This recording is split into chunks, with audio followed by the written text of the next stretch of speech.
To make thin, crispy phyllo dough, combine 2 and 2/3 cups, 270 grams of all-purpose flour with a 1/4 teaspoon, 1.5 grams of salt in a large mixing bowl using a hand or stand mixer. While continuing to mix the flour on a low-speed setting, pour in about 7 ounces of water, 210 milliliters, 4 tablespoons, 15 milliliters of vegetable oil, and 1 teaspoon, 5 milliliters of apple cider vinegar. Keep mixing the dough for about 1 minute or until it is soft and the ingredients are combined. Next, put a hook attachment on your mixer and blend the dough for another 10 minutes. If you don't have the right attachment, knead the dough by hand for 20 minutes. When you're done, it should be nice and stretchy.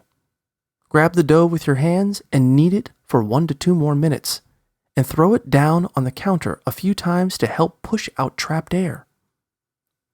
Drizzle 1 teaspoon, 5 milliliters of olive or vegetable oil on the dough and turn the dough ball until the whole surface is lightly coated with oil. Then put it aside in a bowl, covered with plastic wrap, and let it set for about 2 hours. Cut the dough into 6 to 10 equal portions and roll them out flat with a dowel or rolling pin on a well-floured surface. Keep rolling until the dough is extremely thin and slightly translucent. Then very carefully stretch it out with your hands to make it even thinner. Lay out the finished sheets of dough in a stack on a baking sheet. For extra crispy dough, brush a thin layer of butter or oil onto the top of each sheet.